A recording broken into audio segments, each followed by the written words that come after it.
Hey guys, this is just Antoine. I'm excited to be here with you today, and I wanted to talk to you about education. I definitely want to always bring you relevant content that you can use, content that can help you grow, and just content that will give you good information. And today I brought a former coworker on with me, and she's been so gracious to join me, and her name is Michelle Williams. And I'm going to go ahead and bring her on in. And hey, Michelle, Hi, Antoine. you doing all right? Yes. Good, good, good, good. And so, I mean, I guess we can just go ahead and jump on in it.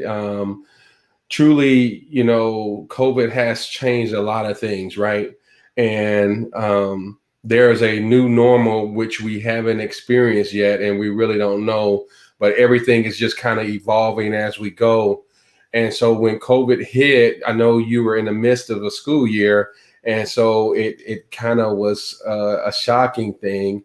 I can remember when I first gave recognition to COVID, I was driving and I heard on the radio that they were shutting down the rodeo. Yeah. And I was like, what?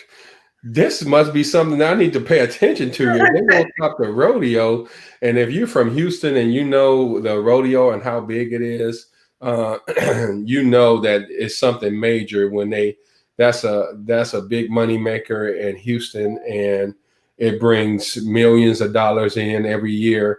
And so, yeah, when that happened, I was like, hey, my eyes became wide open to see what is this thing called COVID and how's it going on. So, I've been out of education from the classroom for quite some time. I'm still in education, but tell us how that had an effect on you and what you've noticed and things of that nature. All right. So, first of all, I want to thank you for having me on your platform. And for those of you all don't know me, my name is Michelle Williams. You see it on the screen. And I go by the Ignited Teacher. A lot of people don't know me by my government name. So, um, it has changed education in a lot. And if you have seen me or followed me on any of the social media platforms or subscribe to my blog, I advocate for students in underserved communities. And it we have such a lack of funding, and it's really an inequity in funding. So when Yes. that that first case at the rodeo happened and then it just started spreading like wildfire, we immediately shut down and went virtually. Now, I have been an advocate for getting more technology, making technology available Hmm. to schools in the Houston Independent School District, just like the kids in on the west side of Houston, and it had not been happening. So what happened was when we had to shut down, our students did not have access to technology. Now the high schools were one-to-one campuses, but that was it. They were the only ones that had access to technology. So it wasn't, I'm at the high school now as an algebra support teacher, Okay. and our high schools, it was easy to transition us, but however, middle and elementary, it was a struggle. And it's because they talk about the digital divide, but it really wasn't divide. It was just that those schools have not been taken care of as far as the technology infrastructure and technology devices went. Wow. Wow. So you, the discrepancy was quickly recognized when this happened, even though you've been screaming it and we know that it's been happening, but they were forced to do something because of the deficit and because of the pandemic. So how did they have to recover, or what happened there? Well, they had, first of all, they had to scramble and buy purchase devices for the elementary and middle schools, and also high schools that where students may not had devices, they were broken or what have you within the district. And they had to quickly partner with like Verizon and Sprint, those companies, to get hotspots out to the students. And it basically, as an educator, for me, I would say that I'm technology savvy, and I'm probably, you could, people, they say I'm an expert. I wouldn't say I'm an expert, but I integrate technology in my classroom because I know that it's one of those 21st century skills that Black and brown kids are going to need. And if they don't have it, they're going to not make it in this next digital age. Right. And so the shift for me was not as difficult, but for a lot of my colleagues, they were beneath the learning curves. And unfortunately, a lot of those schools are in the area codes in North Houston, Northeast Houston, where they did not have the skill set or the wherewithal to really get up and running very, very quickly. Right. So it was a big learning curve and a big deficit. And so they had to, they were forced to do something different that they were, normally in their comfort zone and saying, I don't want to do it, and pushing back on technology. But then it was a slap in the face, like, hey, man, I should have been doing this a long time ago because I don't know nothing. Right. Right. And I tell people, I said the teachers that I had been mentoring and helping transition to like a 50-50 paperless, 50-50 paper-based classroom, those teachers transitioned very well through this. So it has changed how we look at educating students and how teaching and learning takes place. And I tell people all the time, learning doesn't take place only in a classroom. You Right. learn something every day. If you come across a new word, you learn something. But I think it has been for lack of a better term, it's the silver lining, in a chaotic situation, Right. because our students have had to take ownership of learning where they had not in the past, because Yeah. we were there patented for Yes. Yes. Yes. Yes. And so I can imagine how they felt, because I remember when I was in education that they wanted, kids were so used for us thinking for them, and they were so lazy they didn't want to think for themselves. And so, with the e-learning, you have to, stand up on your own 2 feet, so to speak, right? Correct. And that's it. And that's why, when they talk about this gap, and I'm gonna be honest with you, the gap is imaginary. So with education, education is very political. And I'm a math intervention teacher, and I can tell you the kids that engage in learning are the kids that make gains. That's regardless whether it's in person or online. Right. So they're making this big deal about, oh, virtual learning, the kids need to get back to school. And I'm not saying that don't, but virtual learning is just a platform, just like a classroom. It's a mode. Right. So either it's in the classroom or it's online. Online learning has been going on for ages, but the public school system, and I hate to say this, is an antiquated structure to where we make learning try to fit this cookie cutter idea, and it's not that anymore, because we have jobs. And like I told my students, I said, you can make money off of being a social media manager. That, who would thought that 10 years ago? Right, exactly, and it's changing, and babies are coming out of the womb seeming like doing like this, swiping on devices and stuff. Like, like, wow, they know how to get in stuff that adults don't know how to get in. Say, like, I remember my grandson. He put the something he was watching on his iPad onto the television, and I was like, what? Yep. I, I, you know, and so he taught me, how to do that. And so, I mean, that's how it is. That's the day we live in. So, I know the discrepancy, and you're an advocate. You're doing something, from the political realm as well, right? I Trying to, do. I am. I recently rechartered the Houston Education Association. It's a union charter in Houston ISD. So I am the current president, okay. and we have a growing membership. And one of the things that I am trying to do for educators is advance that idea of unionship and bring it back to a collaborative idea.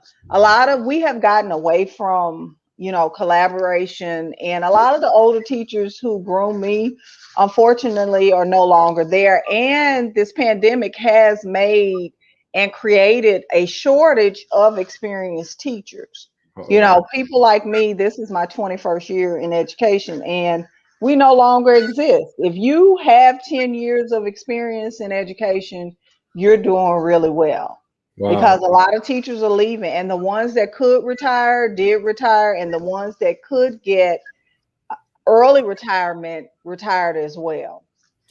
Wow. So you're looking at a whole another generation, and they really need the help to understand, how to relate to kids, because that's evolving. That's ever evolving in itself. But if you have some good skills and things, being able to recognize things, which, we taught side by side for at least a year. And I know, you have to be intuitive to really, click with your kids. And now you have to do it virtually, and Exactly. see what interests them, and what drives them, to get them to, like you said earlier, to get engaged, and that definitely is a key. So, great information. I applaud you and taking a stand for teachers, for, the underprivileged communities, because it's a systemic, um, just it's almost a curse, It know, is. It uh, is. that's happening, and we're just so underserved, and things of that nature. So, keep on, doing what you're doing. I'm excited for you. Get on, Ignited Teacher. We're excited for you. Follow her on social media. I'll be posting her on my page as well. And, let's just keep it going, because they need the education. They need the education. The teachers, I know you have a special heart for teachers, and making sure that they have the tools that they need, to be successful, to make the kids successful. Because if the teachers can't, perform, then the kids, all there's, you know, it's really hard for the children to get what they Right. need.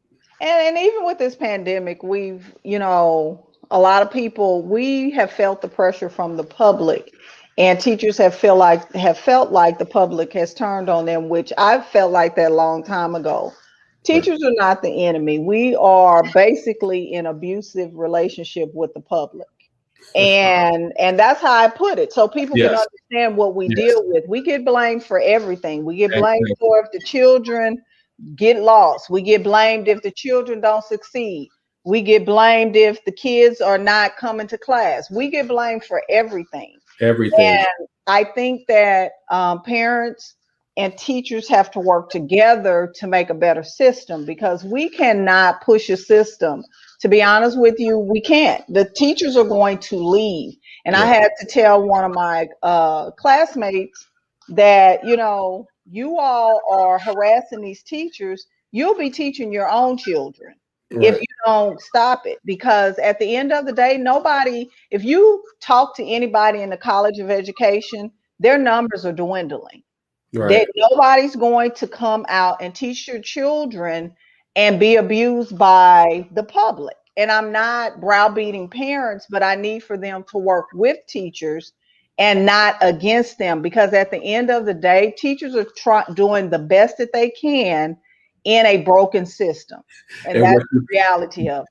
what they should know what they're sending you to, so they have an expectation for you to do something that they can't do at home.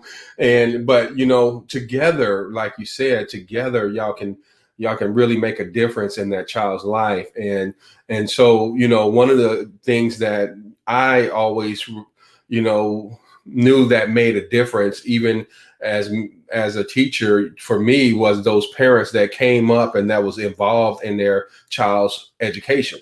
So you just letting the teacher know who you are, what phone number to reach you, checking on your child every now and then. It goes a long way. I mean, it really goes a long way but if you want to come in to the school with your curlers and talking crazy, and I remember, that I think we were teaching that year. For the parents. One of the parents told me, she asked me a question. She said, "How long you been teaching?" And it was probably like 10 years or so. And she was like, "Oh, I thought I was going to give you an excuse because you was a brand new teacher." But she was mad because I was failing her kid, but her kid was coming to class every day. And so she thought that because he was in class every day, he should pass, And so those type of things, and we just need to educate our parents to really get involved in their children's education. And it don't start at school, and it don't end at school. School is just a part of it. Right, and it is. And we love the children. Like my students, I still have students that contact me. But at the end of the day, if we don't have the parents, because like even with the policy, on the policy issue, we have things that are coming down as testing. The testing is something that is going to harm your children. And I tell people that all the time. Now, I'm not opposed to accountability. Right. But the thing about it is, testing is about contracts. It is not about accountability. It's about people making money off of children. And Texas it just has the worst track record. We are what, 26th in the nation when it comes to education. We are not at the top. Right. So we're mediocre at best. And it's getting worse because Texas focuses on testing, testing, testing. But teachers can't push back on testing. The only people that can push back on testing are parents. And we need the parents to speak up and show up. And like right now, we're in session. They meet twice a year. And we need parents to speak on how testing is affecting their children because kids hate it. Yeah. I remember third graders throwing up on tests because they were so nervous about a freaking test. Right, That's not normal. The anxiety that they have is so high and so great. Even it starts at first grade and second grade, even though those tests aren't counted yet, but the pressure is on, even now in kindergarten, right, in pre-K, it's like, hey, you need to get them ready for testing. And so, it is very political. I don't miss it. I miss the kids, but I don't miss the political aspect of it. It can drive you crazy if you let it, So, yes, I applaud you. Thank you for coming on. We got to have you back to share some more with us. We want to get our parents involved, and let me know if I can do anything to help you and your engagement with the community and things of that nature. So we would love to get involved with that. So this is just Antoine with Ignited teacher Michelle Williams, one of my former co-workers, partners in crime. We'll stay tuned for more on education with Just Antoine. Bye for now. See you at the top. Thanks, Michelle. Thank you for having me.